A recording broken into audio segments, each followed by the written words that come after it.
봅니다. 우리 로마서 8장 말씀 33절, 34절 말씀 함께 읽습니다. 자, 신약 251페이지 있습니다. 로마서 8장 33절, 34절 우리 함께 읽겠습니다. 시작.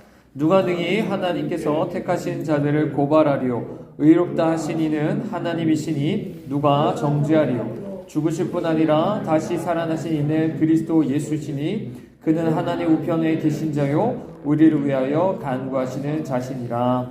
아멘.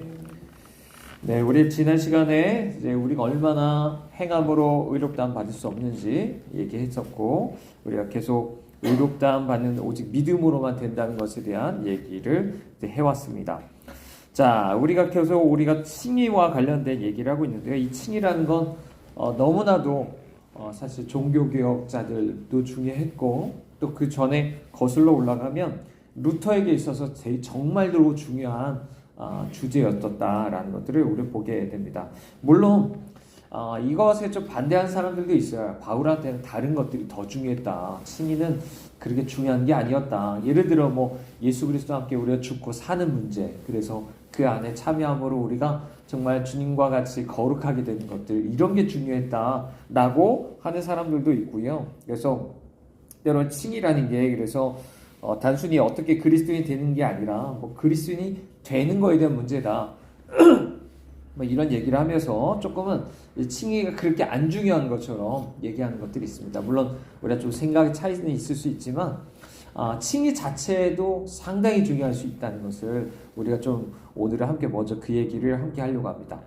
약간 또 교파마다 이게 조금 다르긴 해요. 하지만 칭의 자체도 그것 자체도 상당히 중요한 우리에게 복음과 같다라는 것들을 우리가 기억하시면 좋겠습니다. 그래서 바울에게 있어서도 이 칭의라는 것 자체는 말 그대로 진리고 복음입니다. 그래서 우리도 이것을 마땅하게 우리가 또 선포하고 또 그것을 들을 수 있는 것들이 너무나 중요한데요. 네, 우리가 생각해보면 어떤 사람들은 그런 얘기를 했습니다. 이 칭의라는 말이 보통 로마서나 갈라디아처럼 뭔가 이렇게 다른 어떤 대적들과 싸우면서 어떤 복음을 변호하면서 하는 이야기에서만 나오기 때문에 그런 것들은 그렇게 칭의라는 말은 그렇게 중요하지 않은 것이다, 이렇게 말하는 사람들이 조금 있었어요. 자, 하지만 우리 생각을 해보면 로마서 같은 경우는 이렇게 생각해 봐야 됩니다. 바울의 신학도요, 점점 더 이제 세월이 가면서 성숙해져요. 그리고 로마서라는 책은 아주 길게 자기의 어떤 신학을 잘 정리해서 표현한 책이기도 하죠. 그래서 로마서에서 이렇게 칭의 주제가 나온다는 것은 너무나도 그래서 중요하다는 것을 오히려 우리에게 얘기해 주는 겁니다.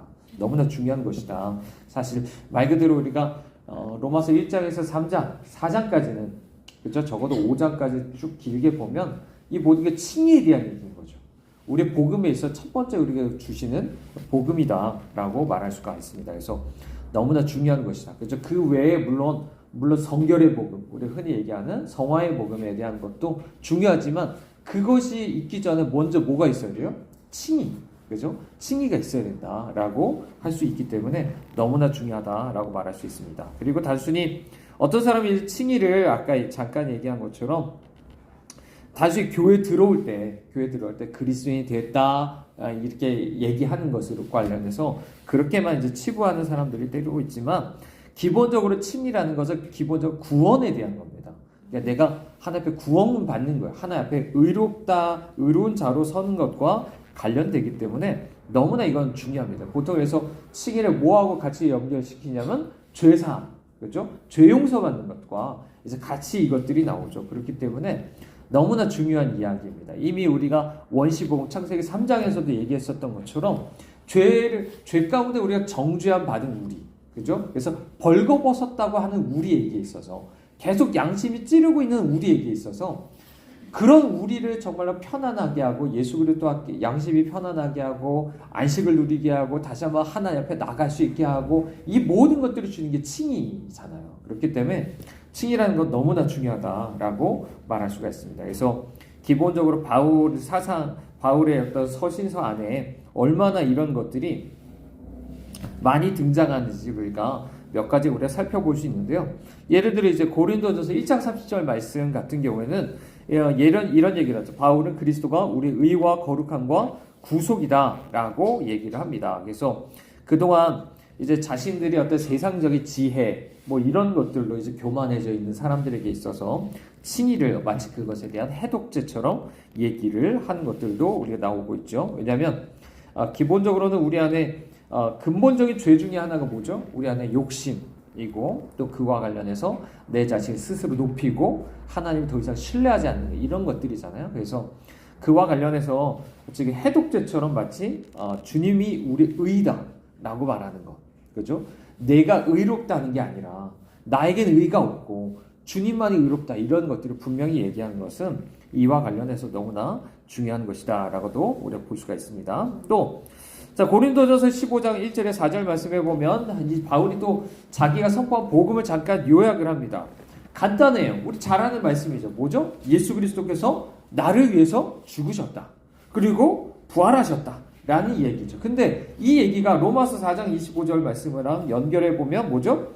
칭의는 뭘 위해서 주님 부활하신 거냐면 주님 뭘 위해서 부활하셨냐면 칭의를 위해서 주님 부활하신 거예요. 내가 의롭다함 받기 위해서 부활한 거예요. 그러면 이 복음 단순히 나를 위해서 죽으시고 부활하셨다라는 것은 끝나는 게 아니라 그것으로 인해서 내 죄 사함 받고 내가 의롭다함 받았다라는 것까지도 우리가 연결해서 우리가 생각을 해볼 수가 있는 거죠.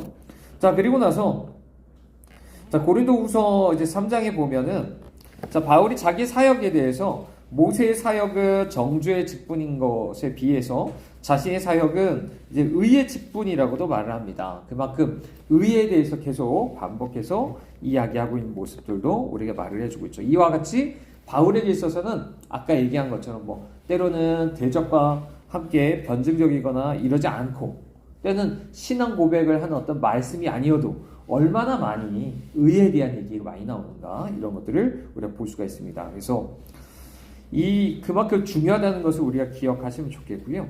이 칭의는 앞서 얘기한 것처럼 죄사함이나 구원과 관련해서 상당히 이제 밀접하게 연결이 됩니다. 거의 똑같은 말은 아니지만 그래도 거의 같은 의미로 서로 바꿔가면서 쓸 수도 있고 같이 나오는 경우가 상당히 많죠. 그렇기 때문에 이와 관련해서도 우리가 몇 가지 생각을 해보면 바울의 첫 번째 책이 데살로니가전서거든요. 그래서 여기서 보면 또 하나님이 데살로니가전서 1장 10절에 보면 이런 얘기를 하십니다. 장래의 노하심에서 우리를 건지시는 예수라고 말합니다. 장래의 노하심이 언제일까요? 말 그대로 백보자 심판에 그죠? 미래에 주님이 심판 날인 거예요. 그 날에 주님이 나를 의롭게 하실 것이다 라는 것이죠. 예수님 우리를 그렇게 하실 것이다 라고 얘기를 하고 있는 것입니다. 이게 데살로니가전서 5장 9절에서도 비슷한 얘기를 합니다. 그래서 우리는 안전하다. 그날에 진노로부터 우리는 반드시 구원받을 것이다 라는 그 안전에 대해서 얘기를 하는 거예요. 그래서 그 날이 갑자기 어떤 사람들은 도적같이 임할지 모르지만 우리는 안전하다 라는 것을 계속 얘기하고 있는 거죠. 그렇기 때문에 제가 요한계시록 말씀에서 인이라든지 아니면 나팔, 대적 이런 어떤 심판을 얘기할 때도 그래도 우리가 그것에 대해서 안전하다고 얘기한 이유는 바로 그런 거죠. 이 모든 건 하나님과 어린 양의 진노로 표현되는 심판이라고 할 수 있는데 대환란에 쏟아진 그런 심판들이 그것이 우리에게 쏟아지진 않지 않을까. 이런 것들이 이제 성경에 근거해서 우리가 그렇게 말씀을 드렸던 것이 있습니다.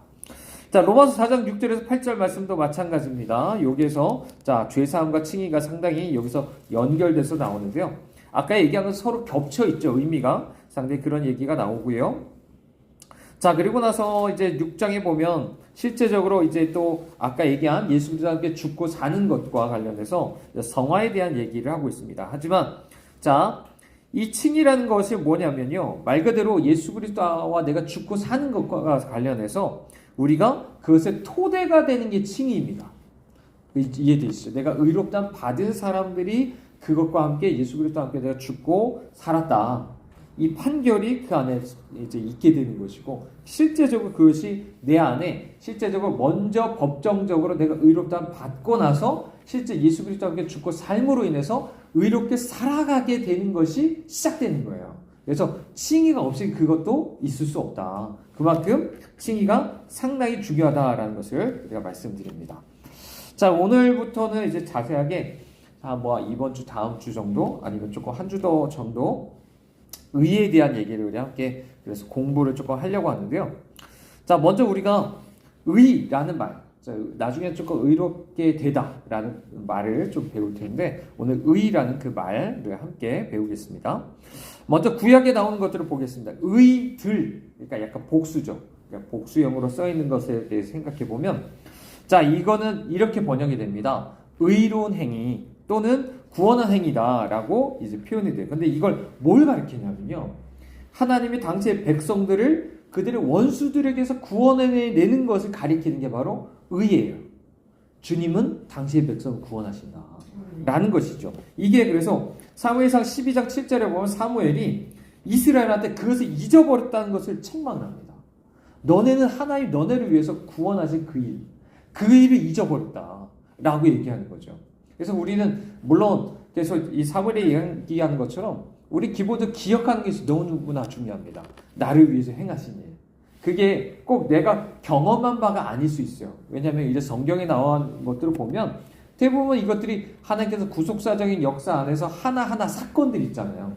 그것이 믿음 안에서 내게 물론 체험되는 것들이 중요하겠지만 때로는 그것이 내가 직접 체험한 것이 아니어도 그것이 말씀 안에서 내가 취하는 것들이 좀 필요하겠죠. 왜요? 그것은 내가 예수 그리스도 안에서 그 안에 함께 그 안에 포함된 자이잖아요. 그러면 이 성경 안에서 더 어떤 믿음의 선조들에게 행한 일은 곧 나에게 행한 거예요. 그렇게 믿어야 되는 것이죠. 그래서 나와 관련은 없다가 아니라 예를 들어 출애굽만 해도 출애굽은 나 멀리 떨어져 있는 저 이스라엘 백성들을 위한 그것이 아니라 바로 나를 위해서 행하신 일이다. 이렇게 좀 받아들이는 것이 필요하고 그렇게 기억을 해야 됩니다. 자, 그러고 나서 사무엘이 말 그대로 출애굽부터 당시까지 하나의 구원하신 일을 쫙 설명을 해요. 우리도 마찬가지입니다. 하나하나 그래서 가끔은 적어볼 필요가 있는 거예요. 떠올려 볼 필요가 있는 거예요. 예를 들어 정말로 송구영 신제 예배 때만 해도 정말 그냥 그때 단순히 그때 딱 떠오르는 것만이 아니라 조금 시간을 가지고 더 떠올려 볼 필요도 있는 거죠. 아니면 내 인생 전체를 떠올려 볼 필요도 있어요. 하나님 내게 행하신 일이 무엇인가? 날 구원하시기 위해서 행하신 일들, 이런 것들을 조금 기억해 볼 필요가 있죠. 자, 다니엘 같은 경우도 마찬가지입니다. 이스라엘은 분명 우리 알다시피 죄를 짓습니다. 자, 그럼에도 불구하고 하나님께 긍휼을 베풀어 달라고 간구하면서 의로운 행위를 주님께서 행해 주시기를 청하는 거예요. 의로운 행위를. 무슨 얘기죠? 내가 죄임에도 불구하고 주님 날 불쌍히 여겨주시고 지금 나를 예전에 아까 얘기한 것처럼 출애굽 때부터 계속 행하셨던 것처럼 나 좀 구원해 주십시오. 내가 죄인이지만 불쌍히 여겨주시고 나 좀 구원해 주십시오. 이게 바로 주님 앞에 나오는 어떤 말씀인 것이죠. 따라서 자, 이런 의로운 행위라는 것은요, 또 그 하나님 우리 그 백성들을 구원함으로 나타내는 하나님의 선하심이기도 한 거고요. 그것은 옳다. 말 그대로 의롭다라는 그 말 뜻에서 나오는 것처럼 주님 그 백성을 구원하는 것이 옳다. 이런 어떤 뜻이기도 한 것입니다. 그러므로 이것들을 공부하는 것들이 우리에게 너무나 중요한 거예요. 왜요? 이것이 하나하나가 우리의 구원에 있어서 주님 날 의롭다 하시고 주님이 또한 의롭다고 하시잖아요. 하나님도 의로우시고 우리도 의롭다고 할 때 그것들이 무슨 의미인가? 이것들을 기억하면 너무나도 우리에게 큰 확신을 줄 수 있는 줄 믿습니다. 또 구약에는요, 아까 복수형만이 아니라 단수, 그러니까 이제 하나로 나온 거죠. 자, 그런 말도 있어요. 자, 중요한 것은 우리 지금 얘기하는 것과 관련해서 연결해 생각해 보면 아브라함의 믿음을 의와 연결시키는 창세기 15장 6절 말씀입니다. 왜요? 믿음을 의롭다, 믿음을 보시고 주님께서 의롭게 여기셨다라고 주님이 말씀하시죠. 여기서 의는 뭐냐면 앞서 계속 반복하는 것처럼 하나님 앞에 설 수 있는 자격과 관련된 이야기를 하고 있어요. 그래서 여기서는 의라는 건 항상 구원하고 또 여기서도 연결됩니다. 아까도 뭐라고 했죠? 복수형도 주님 구원하시는 행위들, 주님께서 많은 것을 행하셨다는 거예요.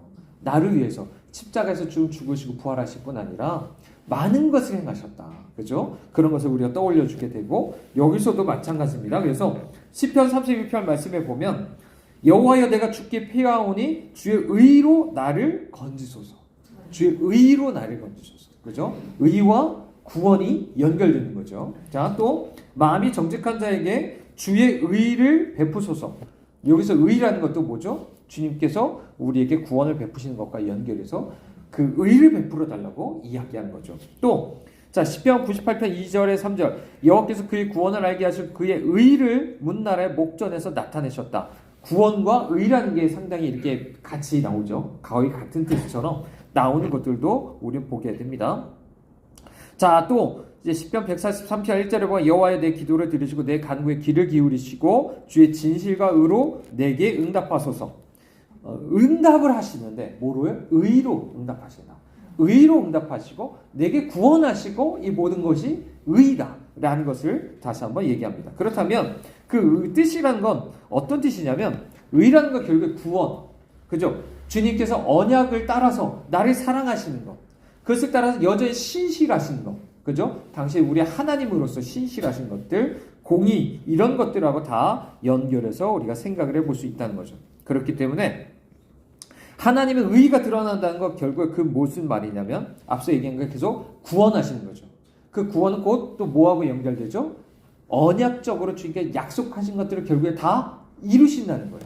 신실하시다는 것도 연결이 되고 있는 거죠. 그리고 의라는 말 자체가 옳다라고 했죠. 그래서 그것이 마땅히 옳고 또 하나님의 공의로우신 그것들과 다 이것이 부합된 말이기도 하다라고 말할 수 있습니다. 또 한 가지는 또 이것이 이제 이사야서 40장에서 55장에 보면 이제 당신의 백성들을 법정에서 그들을 의롭다 하셔서 그들을 풀어주고 의롭다 그 의를 드러내 주시면서 억울함을 풀어주시고 이런 것들하고도 연결이 돼요. 그래서 이런 거죠. 자, 이제 이사야서 43장 26절에 보면 우리가 함께 변론하자라는 말이 나오고요. 45장 25절에 보면 이스라엘 자손 다 여호와로 말미암아 의롭다함을 얻고 자랑할 것이다 라고 얘기를 하는데 50장 8절에 보면 나를 의롭다 하시니가 가까이 계시니까 나와 다툴 자가 누구냐? 나와 함께 설지어다라고 얘기하죠.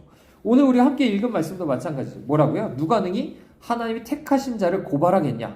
의롭다 하신 분이 하나님인데 누가 정죄하냐? 네? 죽으신 분 아니라 다시 살아나신 분이 그리스도신데 이렇게 얘기를 하고 있죠. 이 얘기는 그런 거죠. 자, 증인들 보고 이제 법정에 나와가지고 증언하라고 이게 소환한 상태인 것입니다. 그래서 사람들이 예를 들어 당시 백성들이 억울한 일을 당했던 것들을 이제 증언하게 만드는 거죠. 당시 백성들이. 그럼 대적들에게 있어서 하나님께서 이제 제기한 소송에 대한 반론을 제기할 이제 기회를 이제 주시게 되는데 이때 하나님의 의라는 건 뭐냐면 당시 백성들의 억울함을 풀어주는 거예요.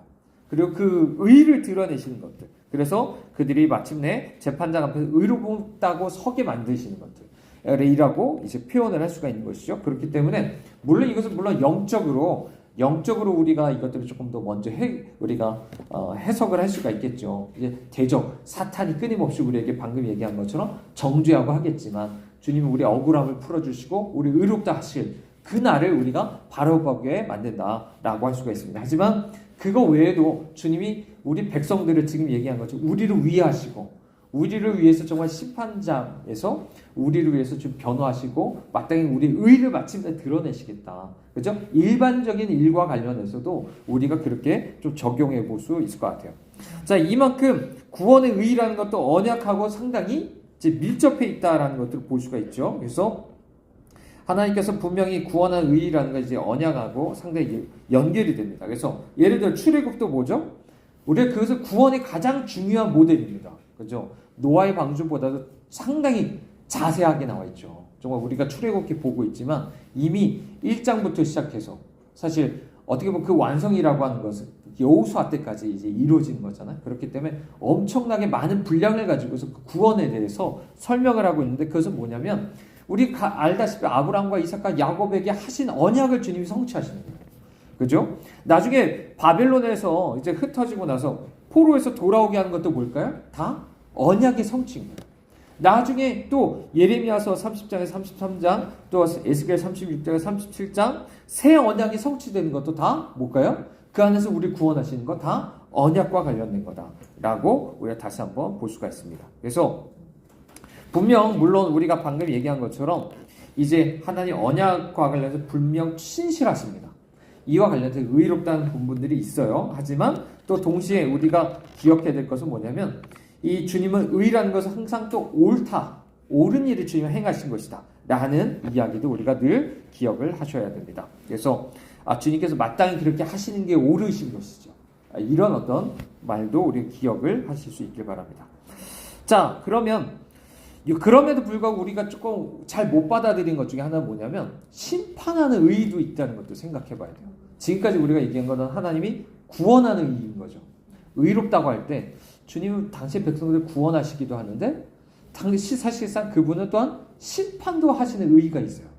이것들을 우리가 좀 생각해야 되는데 어떤 사람들은 다말 아시죠? 창세기 38장에 나온 다말에 대해서 그런 얘기합니다. 그냥 이 사람이 언약에 비추어서 생각해보면 그래도 의롭게 행한 것 아니냐. 그랬기 때문에 의롭다고 이렇게 말을 하는 것들이 있습니다. 가끔. 근데 하지만 우리는 그런 부분만이 아니라 분명히 어떤 이 다말이라는 사람의 행동 자체가 모든 것에 있어서 다 완벽한 게 아니었죠.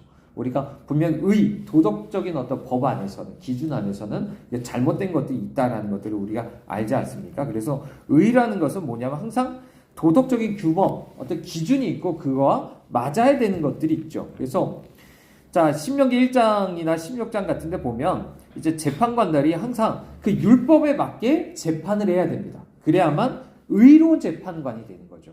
거기서 벗어나서는 안 되죠. 우리가 그런 이제 이야기를 볼 수가 있는데 자, 그렇기 때문에 하나님은 우리에게 뭘 얘기하시냐면 이런 기준에 따라서 살라고 우리에게 요구하시겠죠. 그리고 거기서 벗어나면 때로는 우리를 심판하실 수도 있다라는 것도 우리에게 얼마든지 우리 얘기하시는 거죠. 자, 그렇기 때문에 하나의 의는요, 아까 얘기한 것처럼 심판하는 의이기도 하다라는 것도 우리 기억을 해야 됩니다. 그래서 소돔과 고모라 같은 것들 보십시오. 분명히 우리가 알다시피 말 그대로 타락했잖아요. 타락한 그들에게 심판하시는 거죠. 이게 바로 또한 하나님의 의다라고 말할 수가 있는 거죠. 또, 자, 이제 시편 50편 6절이나, 자, 129편이나 이런 데 보면 이사야 선지자, 또 여기서도 똑같이 그런 얘기를 하는데요. 이사야 선지자 같은 경우도 하나님의 백성들이 포로로 끌려가게 된 거. 뭐라고 얘기할까요? 그거를 하나님의 심판이라고 말하는 거예요. 심판. 그 백성을 심판하는 하나님은 또 뭐라고 하냐면 그렇기 때문에 그분을 의롭다고 말할 수 있는 거예요. 그래서 하나님은 우리를 구원하실 뿐 아니라 의로 구원하실 뿐 아니라 심판하시는 것도 의로운 것이다. 우리가 물론 때로는 우리가 구원을 원하지만 심판을 원하지 않잖아요. 그러다 보니까 우리가 이런 것들을 좀 거부할 때가 있지만 마찬가지로 하나님께서 중요한 거는 주님 심판하시는 의도 있다는 것도 우리가 기억을 해야 됩니다. 그래서 오히려 우리는 이런 거죠. 심판 앞에서 내가 왜 심판당하죠? 하나님 심판을 하셔도 의로워요. 하지만 내가 심판당하는 나는 의롭지 않기 때문에 죄를 졌기 때문에 내가 심판을 당하는 거죠. 그렇기 때문에 우리가 지금 우리나라가 때로 교회들이 심판받는다 한다면 우리 그 앞에서도 고백을 해야 돼요. 내가 심판을 당한다면 어떤 그 심판으로 인한 어떤 박해나 이런 것들이 다가온다면 우리 고백해야 되죠. 정말 주님, 그래도 주님 의로우십니다. 주님이 이 모든 것을 행하시다 주님, 결국 주님의 주권 안에 있잖아요. 우리는 인본주의자들은 계속 어떤 사람이 이것을 행하는 것처럼 사람이 무슨 우리를 박해하고 뭐 사람이 한다고 생각하는데 그런 관점은 인본주의자죠. 사람이 아니라 하나님이 주관하잖아요. 모든 걸. 그러면 모든 걸 주관하신 주님이 이렇게 우리 이끌으셨다면 그리고 그것이 정말 심판이라고 생각한다면 우리 고백해야 돼요. 주님 그래도 옳으십니다. 주님 그래도 선하십니다. 라고 할 수도 있어야 된다. 왜? 주님은 의로우시니까. 그죠? 우리가 이것을 기억하시길 바라고요. 우리 마지막으로 우리가 함께 기억해야 될 거 하나하나 우리가 의는 종말론적이다라는 것을 우리가 좀 먼저 생각을 하고 마치려고 하는데요. 자, 그럼 칭의가 언제 일어날까? 의롭다함 받는다. 라는 게 결국에 언제 일어날까? 자, 아까 얘기한 것처럼 종말에 일어나는 거야. 결국에. 마지막 날. 마지막 심판 때에서 사실 일어나는 일입니다. 그래서 미래에 실제 일어나는 것처럼 얘기하는 게 자, 몇 가지 본문이 있는데 로마서 8장 33절에 보면 의롭다 하실 이가 바로 하나님이라고 얘기하죠. 자, 그리고 갈라디아서 2장 16절에 보면 사람이 의롭게 될 것은 오직 예수 그리스도를 믿는 믿음으로 말미암아 있는 줄 알기 때문에 우리도 예수님을 믿는다라고 분명하게 말합니다. 근데 문제는 뭐냐면 과거로 표현한 얘기도 있다는 거예요. 과거로. 이상하다. 분명 주님이 심판 때는 아직 이루어지지 않았고 그날에 될 건데 왜 과거로 이루셨지? 그렇게 말씀하시는 이유는 그 의롭다함 받는 걸 지금 누리고 있다는 거예요. 믿음으로 내가 그걸 누리고 있다는 거죠. 그래서 자, 로마서 5장 1절에 보면 이런 얘기하죠. 그러므로 우리가 믿음으로 의롭다함을 이미 받았다. 그죠? 고린도전서 1장 30절에 보면 예수님 하나님으로부터 와서 우리에게 지혜와 의로움과 거룩함과 구원함이 이미 되었다. 이미. 그죠? 또 디도서 3장 7절에 우리로 그의 은혜를 힘입어서 의롭다함을 얻어서 영생의 소망을 따라 상속자가 되게 하려 합니다. 라고 얘기합니다. 의롭다함을 이미 입어서 앞으로 영생의 상속자가 된다는 거죠. 자, 물론 때로는 이게 모호한 본문들도 있다고 얘기를 합니다. 그래서 예를 들어 로마서 3장 24절에 보면 예수 그리스도 안에는 성령으로 말미암아 하나님의 의롭다 은혜로 값없이 의롭다 하심 얻은 자가 되었다. 이런 것들을 보면 이게 미래인지 과거인지 조금 어려운 부분들도 있지만 어쨌든 중요한 것은 칭의라는 건 뭐죠? 결국에 아까 법정에서 한다고 했잖아요. 재판장이신 하나님이 하는 거예요. 하나님이 우리에 대해서 그날에 주님께서 의롭다라고 선언하는 거예요. 그죠? 자, 그러면 각 사람에 대해서 어떤 사람은 정죄, 넌 죄가 있다. 정죄, 유죄 선언. 어떤 사람은 의롭다. 무죄 선언이 이루어지게 될 것이다. 라고 얘기를 하고 있는 거죠. 그래서 바울은 자, 그날에 분명히 의롭다함을 얻게 될 것에 대해서 확신을 하죠. 바로 오늘 말씀을 함께 읽은 말씀이 그와 같다라고 할 수가 있고 갈라디아서 2장 17절에서도 그 날에 의로운 자라 발견될 것에 대해서 믿는 자들이 그렇게 발견될 것에 대해서 우리 반드시 그것에 대해서 이제 얘기를 하고 있는 것이죠.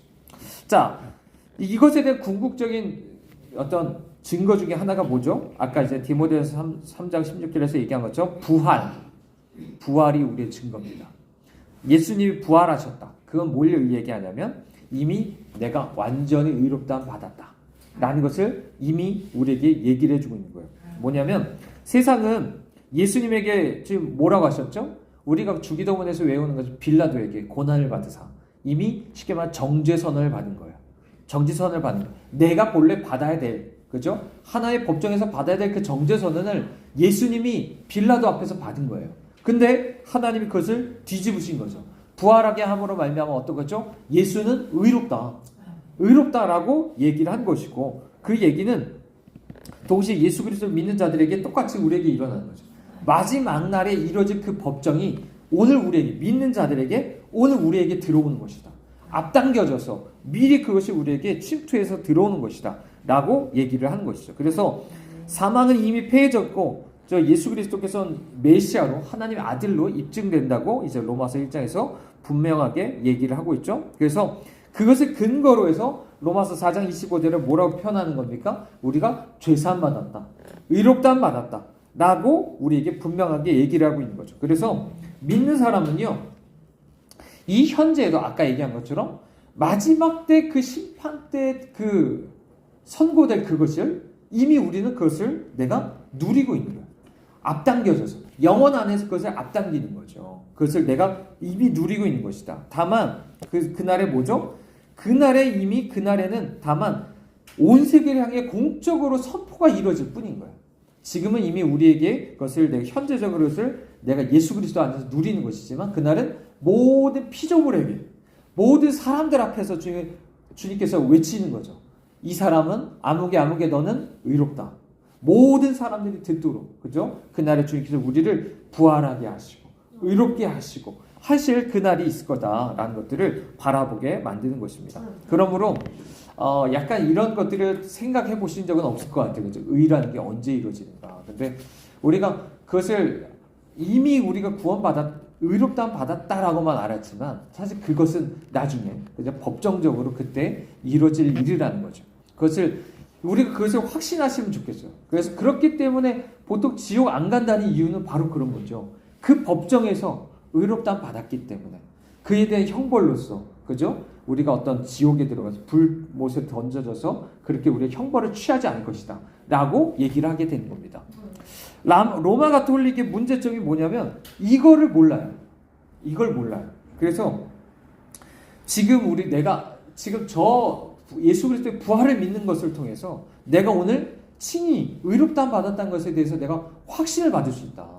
나는 분명 그날에 어떤 진노도 받지 않을 것이다. 나 안전할 것이다. 라는 것에 대해서 확신을 못 누려요. 그냥 그날 가야만 아는 것처럼 얘기하는 경우가 있다는 거죠. 하지만 우리에게는 이미 이 칭의의 복음이 우리에게 선포된 줄 믿습니다. 이것을 우리가 굳게 믿으시고 정말 우리가 이 안에서 정말 주님께서 주신 참된 안식을 누려가실 수 있기를 바랍니다.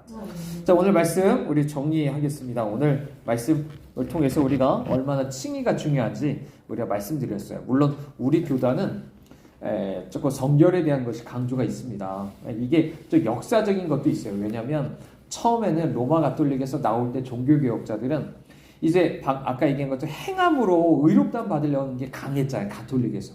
그러다 보니까 먼저 기본적으로 의롭다함, 믿음으로 의롭다함 받는 것에 대한 집중이 있었어요. 근데 나중에 이제 웨슬리라든지 또 이후에 어떤 캐직 사경회라든지 이런 데 보면 그때 성결에 대한 관심까지 가죠.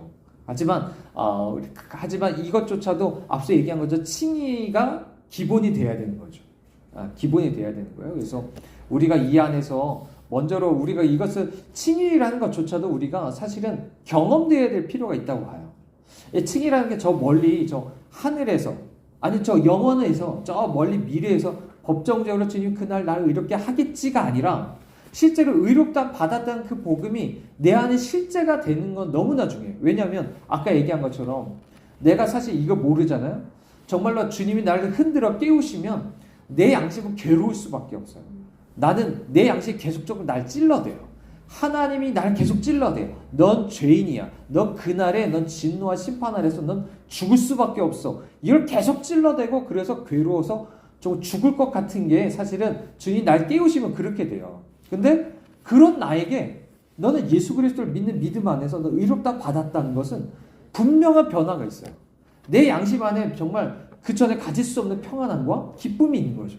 그리고 그 안에서 내가 정말 하나님과 평화를 누리는 것, 화해를 누리는 것들이 하나하나가 너무나도 기쁘고 누림이 되는 것들이 하나하나 귀한 것이죠.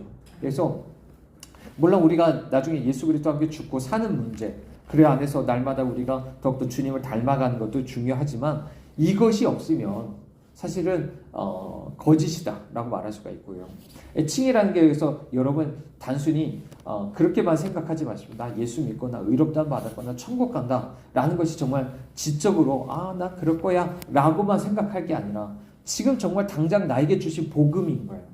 그거 없이는 예수님이 주신 의롭다함 받는 것이 없다면 우리 안에는 정말로 하나님께 결코 나갈 수가 없죠. 결코 나갈 수 없고 우리가 잘못된 스스로가 오히려 내 자신을 기만하면서 하나님께 나갈 수밖에 없는 거예요. 그렇기 때문에 이 의롭다함 받았다라는 것도 분명하게 내가 단순히 정말 체험하실 수 있길 바라요. 체험하셔서 마음으로 믿고 이 양심 안에서 깨끗해지고 이런 것들이 분명하게 우리 안에 경험될 수 있기를 바랍니다. 네, 우리 기도하겠습니다.